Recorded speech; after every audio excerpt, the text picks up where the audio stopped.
우리 사도신경으로 신앙 고백 함께 하시겠습니다. 나는 전능하신 아버지 하나님 천지의 창조주를 믿습니다. 나는 그의 유일하신 아들 우리 주 예수 그리스도를 믿습니다.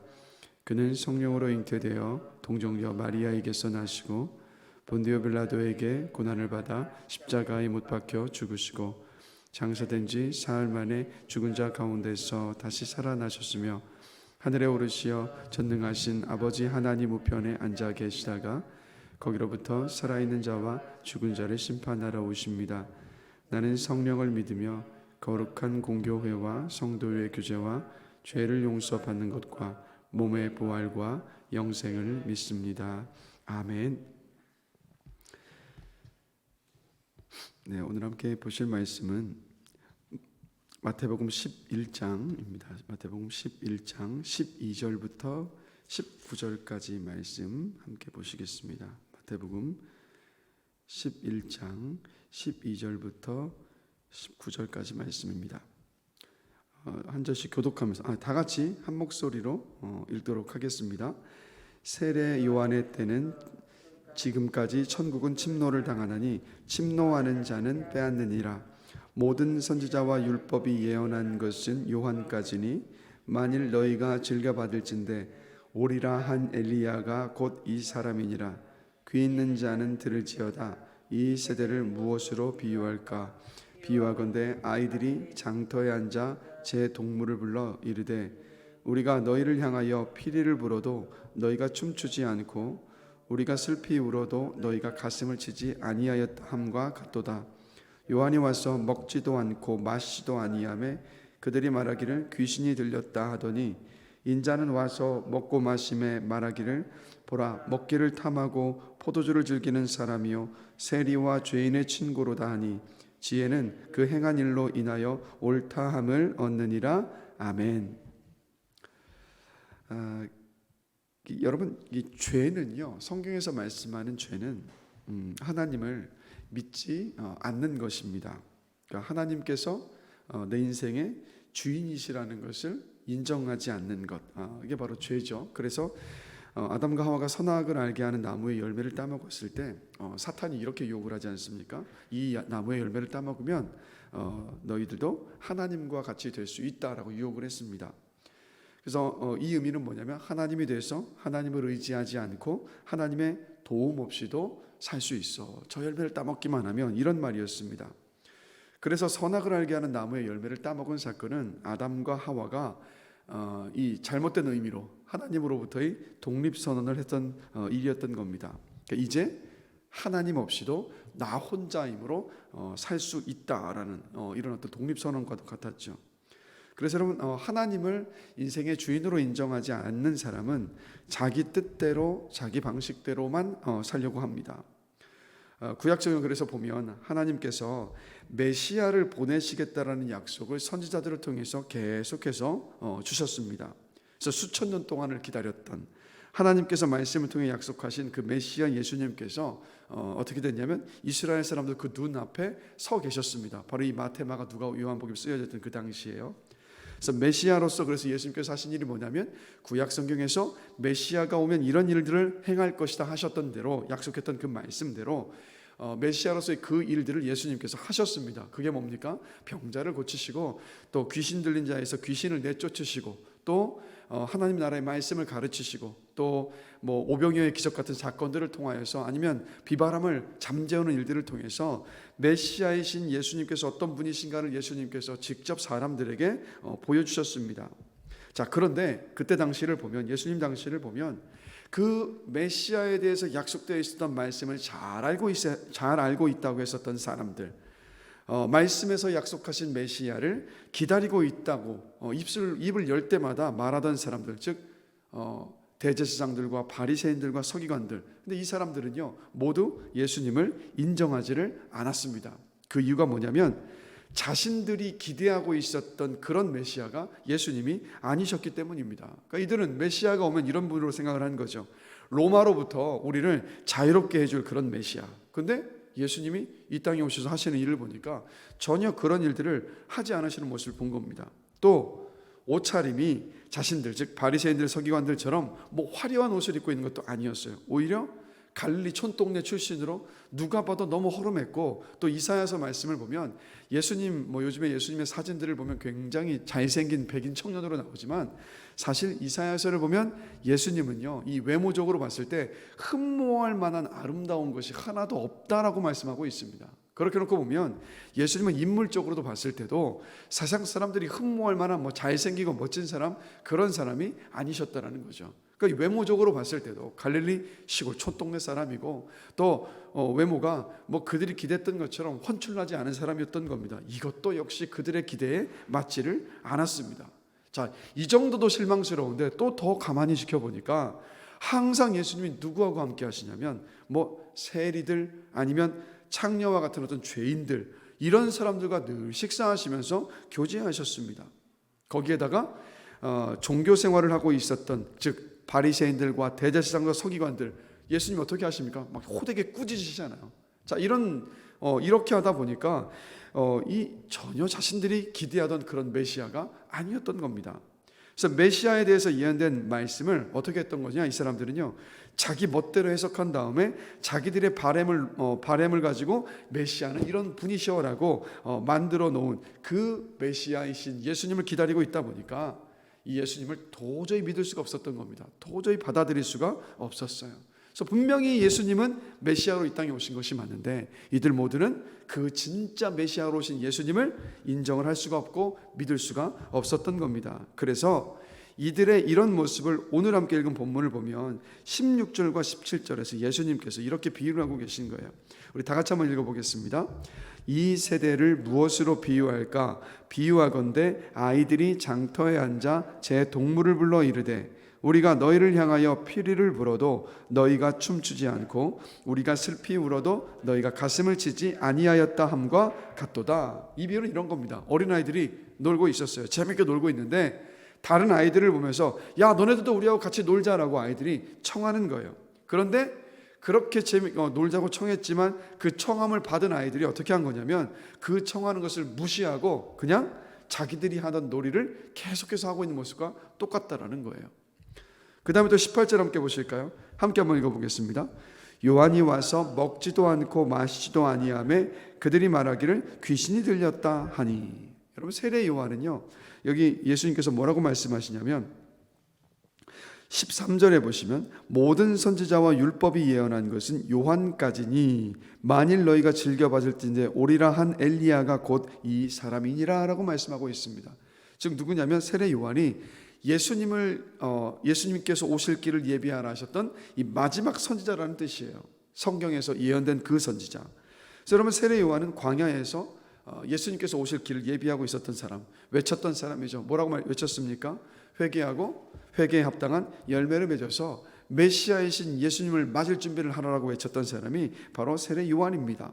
그런데 이 세례 요한을 향해서 이 바리새인들과 서기관들은요, 뭐라고 이야기했냐면 자기들처럼 먹지도 않고 마시지도 않는 것을 보니까 저 사람은 제정신이 아니다, 저 사람은 지금 귀신 들린 게 맞다라고 세례 요한을 귀신 들렸다라고 말했습니다. 그리고 세례 요한은 광야에서 석청을 먹으면서 가죽옷을 입고 지냈습니다. 즉 또 자신들처럼 먹고 마시지 않는 모습을 또 보니까 또 뭐라고 얘기한 거냐면 이 사람은 귀신 들린 사람이다, 마귀에 들린 사람이다라고 그렇게 생각을 했던 겁니다. 자, 또 19절 함께 보실까요? 함께 한 목소리 읽어보겠습니다. 인자는 와서 먹고 마심에 말하기를 보라, 먹기를 탐하고 포도주를 즐기는 사람이요 세리와 죄인의 친구로다 하니 지혜는 그 행한 일로 인하여 옳다함을 얻느니라. 자, 세례 요한에 대하여서는 분명히 마지막 선지자로서 예수님이 오실 길을 준비하라고 외쳤던 선지자가 분명했음에도 불구하고 이들이 어떻게 했다고요?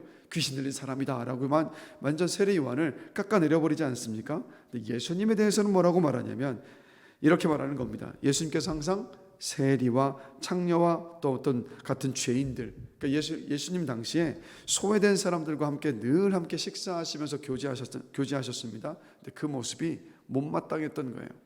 그래서 이것을 못마땅했던 바리새인들과 서기관들은 예수님을 뭐라고 이야기하냐면 술을 탐하는 사람, 먹는 것을 즐기는 사람, 즉 술주정뱅이에 저 사람은 식탐꾼이다, 이렇게 완전 예수님을 폄하했던 겁니다. 그러니까 동족의 고유를 빨아먹는 세리의 친구다라고 또 이야기하면서 예수님에 대해서 좋지 않은 평가를 내렸고 그런 소문을 다 퍼쳐버렸던 사람들이 바리새인들이었고 서기관들이었고 대제사장들이었습니다. 자, 이들의 모습 공통점이 뭡니까? 자신들이 만들어 놓은 메시아상을 버리지 않았고 분명히 구약 성경에 그토록 그들이 잘 알고 있다고 자신했었던 그 말씀이 예언하고 있었던 그 예수님, 또 그 세례 요한을 바라봤던 그 기다리고 있었던 것이 아니라 그냥 자기들이 만들어 놨던 자기 멋대로 말씀을 해석해서 그렇게 세례 요한과 예수님을 평가하고 판단했던 그 모습을 볼 수 있습니다. 그러니까 자기들이 만들어 놨던 그 메시아상을 절대 버리지 않았다라는 거예요. 자, 그래서 예수님께서 19절 하반절을 보면 이렇게 말씀을 하고 계시잖아요. 지혜는 그 행한 일로 인하여 옳다함을 얻느니라 라고 말씀하시죠. 이게 무슨 뜻이냐면 겉모습으로 자신들이 만들어 놓은 메시아상에 예수님을 비추어서 보는 것이 아니라 말씀에서, 구약 성경에서 메시아가 오면 이런 일을 행하실 것이다 라고 예언했다면 그 예언한 말씀대로 메시아로서 오신 예수님께서 그 일들을 하시는지 하지 않으시는지를, 그것을 보면 예수님이 진짜 메시아이신지 아니신지를 알 수 있다는 거예요. 좀 더 쉬운 말로 하면 열매를 보고 진짜인지 아닌지를 판단하는 것이 지혜일진데 너희들은 성경 말씀을 알고 있다고 하면서도 어찌하여 이렇게 지혜롭지 못하느냐라고 예수님께서 서기관들과 바리새인들, 대제사장들을 놓고 말씀하시고 계신 겁니다. 그래서 여러분, 우리도요, 저 예수 믿는 사람입니다, 저 예수님의 제자입니다라고 쉽게 말할 수 있습니다. 그런데 이런 우리 어떤 입술의 고백, 개인적인 신앙 고백만을 가지고 그 사람의 신앙이 진짜인지 아닌지를 알 수 있는 것이 아니에요.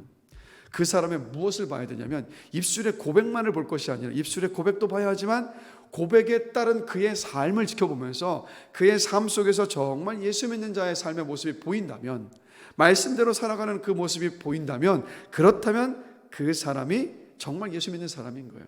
그러니까 나는 예수님의 믿는 사람입니다, 나는 예수의 제자입니다라고 고백했다면 그 고백한 사람의 삶 속에 예수님의 그 말씀에 순종하는 순종의 열매가 보일 때만이 그 사람이 진짜 예수 믿는 사람이고 또 예수님의 제자입니다. 그래서 지혜는 뭐냐면 말에 속지 않고 그 사람의 삶의 열매를 볼 줄 아는 것, 그게 바로 여러분 지혜라는 겁니다. 그래서 우리 자신에게 질문을 던져봤으면 좋겠습니다. 나는 어떤 신앙인인가? 우리도 누군가에게 질문을 받으면 우리 자신께 말하지 않습니까? 저 예수 믿는 사람입니다, 저 교회 다니고 있습니다, 저는 예수님의 제자입니다, 저 하나님을 믿는 하나님의 백성이고 자녀입니다 라고 우리 말하잖아요. 그런데 혹시 우리가 이 말로만 그렇게 이야기하면서 하는 그런 무늬만 그리스도인은 아닌가? 아니면 반대로 모든 일들에 예수님이라면 어떻게 하실까? 내가 어떻게 할 때 하나님께서 기뻐하실까라고 질문하면서 항상 말씀 앞에 주님의 뜻에 순종하려 하는 그리스도인인가? 우리 자신을 한번 정직하게 돌아볼 수 있기를 원합니다. 우리 주님이 이런 말씀을 하셨죠. 나더러 주여 주여 하는 자마다 다 천국에 갈 것이 아니다. 이 말은 뭐냐면 주님 뜻대로 살려 하지 않으면, 주님 말씀에 순종하려 하지 않으려고 하고 있다면 예수님의 제자도 구원받은 사람도 아니다. 정말 그런 고백을 하고 있다면 너의 삶을 통해서 순종의 열매를 맺는 그 삶을 통해서 정말 내 제자인지 하나님의 백성인지 보여줘라 라고 주님께서 말씀하고 계십니다. 그래서 여러분, 우리가 항상 잊지 말아야 될 것은 이건 것 같아요. 사람은 속일 수 있지만 우리 주님은 속일 수 없다는 거. 그리고 우리 마지막으로 12절 함께 보실까요? 12절 말씀 함께 한 목소리로 한번 읽어보겠습니다. 세례 요한의 때부터 지금까지 천국은 침노를 당하나니 침노하는 자는 빼앗느니라. 자, 천국은 다른 말로 하나님의 나라입니다. 하나님의 나라라는 말은 어떤 뜻이냐면 하나님의 다스림, 하나님의 통치라는 뜻이에요. 그래서 하나님 나라는 어떤 나라냐면 하나님의 다스림을 받는 나라가 바로 하나님의 나라입니다. 그래서 우리는요, 예수님을 내 인생의 주인으로 인정하는 사람들입니다. 그래서 우리는 어떻게 살아야 되냐면 예수님의 말씀에 순종하며 살아야 되는 겁니다. 그래서 예수님의 말씀에 순종하며 산다는 이 말은 어떤 뜻이냐면 그냥 액면 그대로 주님께서 이렇게 하라 하셨으면 그대로 순종하는 건데, 근데 이 말씀이 이렇게 생각해 볼 수 있는 거예요. 내가 이전에 가지고 있었던 내 신념, 내 가치관, 내 뜻을 버리고 주님의 뜻, 주님의 말씀에 순종한다는 그런 의미입니다. 그래서 신앙생활은 뭐냐면 내 뜻을 꺾고 하나님의 뜻에 맞추는 것, 이게 바로 여러분 신앙생활입니다. 예수님께서 겟세마네 동산에서 마지막에 막 땀방울이 핏방울이 되도록 싸우셨던 그 기도처럼 내 뜻을 내려놓고 주님의 뜻을 따라가는 것, 이게 바로 여러분 신앙생활입니다. 그래서 우리가 늘 명심하고 있어야 되는 것은 내 뜻을 꺾고 하나님의 뜻에 순종하려면 말씀을 봐야죠. 그러니까 말씀을 읽고 묵상하고 배우고 암송해야 됩니다. 왜 그러냐면 말씀을 통해서 하나님의 뜻이 무엇인지 알 수 있기 때문에, 말씀을 통해서 하나님의 뜻을 알아야지만이 하나님의 뜻에 순종할 수 있습니다. 그리고 두 번째는 뭐냐면 기도하는 것. 기도할 때 성령님의 도움을 구하면서 내 뜻을 정말 꺾고 주님의 뜻 앞에 순종할 수 있는 그 힘을 달라고 우리가 기도할 때 그때 주의 말씀대로 살아갈 수가 있습니다. 그래서 여러분, 처음 내 뜻을 꺾고 주님 뜻에 순종하려 하는 것 사실 쉽지를 않습니다. 어렵습니다. 그러나 내 생각, 내 뜻, 내 계획, 내 편견, 내 신념을 내려놓는 그 일이 크게 어려운 일이기 때문에, 그렇지만 신앙생활도 가만히 돌아보면 처음이 어렵지 순종하기 시작하면 점점 주님의 말씀 앞에 순종하는 것이요, 그래도 처음에 할 때보다는 점점 쉬워지는 것을 경험을 합니다. 그래서 그러면서 순종의 기쁨을 알아갈 수 있어요. 하나님 나라의 백성답게 하나님의 뜻에 순종하는 그 삶을 점점 살 수 있게 됩니다. 그때 우리의 매일의 삶이요, 어떤 삶이 되냐면 우리의 마음의 천국이 임하는 것이고 우리의 매일의 삶이 천국의 삶이 될 수 있다는 겁니다. 그래서 저와 여러분들이 새벽에 기도하면서 우리 성령의 도움을 계속해서 구하기를 원합니다. 성령 충만함 주십시오. 성령 충만함을 주셔서 제가 정말 주의 말씀 앞에 순종하는 진짜 백이 하나님 백성으로 하나님의 자녀답게 이 땅 살아갈 수 있기를 원합니다라고 우리가 늘 그렇게 기도하기를 원합니다. 그래서 이 새벽에 깨어서 기도하는 우리 모두가 다 그 기도를 통해서 내 뜻을 꺾고 주님의 뜻을 내가 순종할 말씀을 딱 붙잡고 정말 예수를 온전히 믿고 의지하고 또 입술로도 고백하지만 내 삶의 모습을 통해서 이 사람 정말 예수 믿는 사람이야라는 그런 고백을 들을 수 있는 그러한 삶이 되기를 주님의 이름으로 간절히 기도합니다. 그러니까 이런 생각을 한번 해봤습니다. 이번 주에도 말씀을 묵상하면서, 그러니까 우리 주변의 사람들이요, 그러니까 우리가 주의 말씀대로 순종하는 삶의 모습을 보면서 그러니까 이런 고백들 할 수 있으면 얼마나 감사하겠습니까? 그래, 맞아. 예수 믿으려면 저 사람처럼 믿어야지. 저 사람이 믿는 그 예수라면 나도 함께 가서 믿고 싶다. 우리가요, 그러니까 이런 칭찬을 들을 수 있게 되길 주님의 이름으로 저는 간절히 축원합니다. 오늘 이 새벽 시간 우리가 함께 정말 주님의 제자답게 살기를 원하노라고, 주의 말씀 앞에 내 뜻을 꺾고 주님의 뜻이 내 뜻으로 삼고 순종하기를 원하노라고 우리 함께 그렇게 기도할 때 우리에게 그 기도를 들으신 하나님께서 우리로 하여금 그러한 삶을 살게 하실 줄로 믿습니다. 잠시 함께 기도하겠습니다. 하나님 아버지, 신앙생활이라는 것이 무엇인가 생각해 보면 내 뜻과 내 경험을 내려놓고 하나님의 뜻 앞에 순종하며 살아가는 것, 바로 그것이 신앙생활이라는 것을 말씀을 통해서 다시 한번 확인하게 됩니다. 하나님, 지난 간밤도 지켜주시고 또 우리의 눈을 뜨게 하여 주셔서 이 하루의 첫 시간 주 앞에 나와서 말씀 붙잡고 기도하는 시간으로 인도해 주신 것 주님 감사합니다. 이 시간 우리가 하나님 정말 예수 믿는 사람답게 살고 싶습니다. 정말 내 뜻 꺾고 주님의 뜻에 맞춰서 순종하는 가운데에서 진짜 백이 그리스도인으로 살고 싶습니다. 성령 충만함을 주십시오. 성령님 나를 도와주십시오라고 기도할 때 하나님께서 우리의 기도 들으시고 기쁘게 들으시고 우리의 기도에 신실하게 응답하여 주심을 믿습니다. 그래서 오늘 이 시간이 그렇게 정말 기도하는 시간 되게 해주시고 성령 충만함을 받아서 정말 주의 말씀 앞에 순종해서 그냥 입술로만 그리스도인이 아니라 고백으로만 나는 예수 믿는 사람이라고 할 것이 아니라 우리의 삶의 순종의 열매를 통해서 정말 예수 믿는 사람임을 보여줄 수 있는 우리의 삶이 될 수 있도록 은총 베풀어 주시옵소서. 그래서 이곳에서 기도하시는 분들이 정말 주변의 사람들에게, 그래, 예수 믿으려면 저 사람처럼 믿어야지, 그래, 정말 저 사람이 믿는 하나님이라고 한다면 나도 하나님 믿고 싶다라는 정말 이런 칭찬을 들을 수 있는 복된 삶이 될 수 있도록 주님 축복하여 주시옵소서. 이 시간 우리가 성령의 충만함을 구할 때 성령 충만함을 주실 것을 믿으며 감사합니다. 예수 그리스도의 이름으로 기도드렸습니다. 아멘.